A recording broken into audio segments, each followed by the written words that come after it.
Hi guys, welcome to my channel. ఎస్ఎస్సిజిఎల్కి సిహెచ్ఎస్ఎల్కి ఉపయోగపడే time and work related problems చూద్దాము. ఇక్కడ వచ్చేసి A can complete the work in 20 days, B can complete the work in 15 days, A B and C together can complete the work in 5 days, C alone can complete the work in how many days అన్నాడు. A అనే అతను తన work 20 daysలో complete చేస్తాడు. అదే B అనే అతను తన work వచ్చేసి 15 daysలో కంప్లీట్ చేస్తున్నాడు. ఏ బి అండ్ సి ముగ్గురు కలిపి వాళ్ళ వర్క్ వచ్చేసి 5 daysలో కంప్లీట్ చేస్తున్నాడు. అయితే సి అనే పర్సన్ తన వర్క్ ఎన్ని రోజుల్లో కంప్లీట్ చేస్తారు అని అడిగాడు క్వశ్చన్. ఓకేనా, ఇంకా చూద్దాము. ఏ వచ్చేసి 20 daysలో కంప్లీట్ చేస్తున్నాడు, బి వచ్చేసి 15 daysలో, సి ఎన్ని డేస్లో మనం కనుక్కోవాలా. ఓకేనా, ఏ ప్లస్ బి ప్లస్ సి వచ్చేసి 5 daysలో కంప్లీట్ చేస్తారు. ఇప్పుడు మనం టోటల్ వర్క్ కనుక్కోవాలి. టోటల్ వర్క్ కనుక్కోవాలంటే మనం ఎల్సిఎం చేయాలి. ఎల్సిఎం అనేది కన్వెన్షనల్ మెథడ్లో కాకుండా మనం ఈ మెథడ్లో చూద్దాం. ఇక్కడ హైయెస్ట్ ఏది 20తో ఏ డిజిబుల్ అవుతాయో చెక్ చేసుకొని మనం తీసుకోవాలి. 22 40 అనేది 15 టేబుల్లో పాదు, 5 టేబుల్లో పోద్దా, 5 8 40 పోద్ది. కానీ 15 టేబుల్లో పోదు కాబట్టి మనం 40 అనేది కన్సిడర్ చేసుకోకూడదు. అదే 23 60 పోద్ది, 15 4 60 పోద్ది, 12 5 60 పోద్ది. అందుకోసం 60 పార్ట్స్ అనేది మనం కన్సిడర్ చేసుకున్నాం. ఇక్కడ వచ్చేసి ఇది అంతా ఎఫిషియన్సీ అంటే ఏ అనే పర్సన్ 20 daysలో వర్క్ కంప్లీట్ చేస్తారు. కానీ ఒక రోజుకి ఎన్ని పార్ట్స్ కంప్లీట్ చేస్తారు అనేది మనం కనుక్కోవాలా. ఇక్కడ 60 టోటల్ వచ్చేసి 60 పార్ట్స్. ఇక్కడ 20 × 3 అంటే 3 parts. అంటే ఏ అనే అతను టోటల్ వర్క్ వచ్చేసి 20 daysలో కంప్లీట్ చేస్తాడు. కానీ ఒక రోజుకి మాత్రం 3 parts అనేది కంప్లీట్ చేస్తాడు. అదేవిధంగా 15 days బి అనే అతను 15 daysలో వర్క్ కంప్లీట్ చేస్తాడు.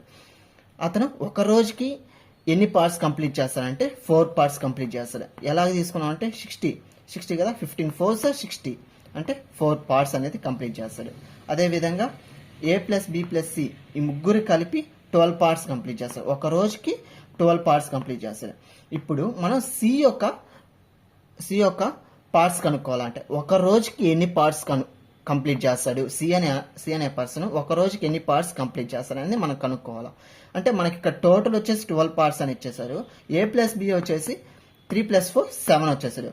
అంటే 12 - 3 + 4 వచ్చేసి 5 parts. అంటే ఇప్పుడు సి అనే అతను ఒక రోజుకి 5 parts కంప్లీట్ చేస్తున్నాడు. ఓకేనా, ఇప్పుడు 1 day = 5 parts. అంటే ఇంకా ఎన్ని రోజులకి 60 parts కంప్లీట్ చేస్తాడు అంటే ఇప్పుడు మనం క్రాస్ మల్టిప్లికేషన్ చేయాలి. 60 × 1 / 5 5 1s 5 12s అంటే 12 days. 12 daysలో సి అనే అతను తన వర్క్ కంప్లీట్ చేస్తాడు. ఇక్కడ మీకు ఒక డౌట్ రావాలా, ఇక్కడ మనం క్రాస్ మల్టిప్లికేషన్ ఎందుకు చేయాలా, స్ట్రైట్ మల్టిప్లికేషన్ ఎందుకు చేయకూడదు అని ఒక డౌట్ వస్తే, ఇక్కడ టైమ్ అండ్ వర్క్, ఇక్కడ డేస్ అంటే టైం, పార్ట్స్ అంటే వర్క్. టైమ్ అండ్ వర్క్ వచ్చేసి డైరెక్ట్లీ ప్రపోర్షనల్ అయితే క్రాస్ మల్టిప్లికేషన్ చేయాలి. ఎలా డైరెక్ట్లీ ప్రపోర్షనల్ అని చెప్తున్నారంటే, ఇప్పుడు మనం ఎక్కువ టైం స్పెండ్ చేసాం అనుకో ఎక్కువ వర్క్ కంప్లీట్ చేయొచ్చు. లెస్ టైం స్పెండ్ చేసాం అనుకో లెస్ వర్క్ కంప్లీట్ అవుద్ది. అంటే ఈ రెండు డైరెక్ట్లీ ప్రపోర్షనల్. ఓకేనా, డైరెక్ట్లీ ప్రపోర్షనల్ అయితే మనం ఏం చేయాలా, క్రాస్ మల్టిప్లికేషన్ చేయాలి.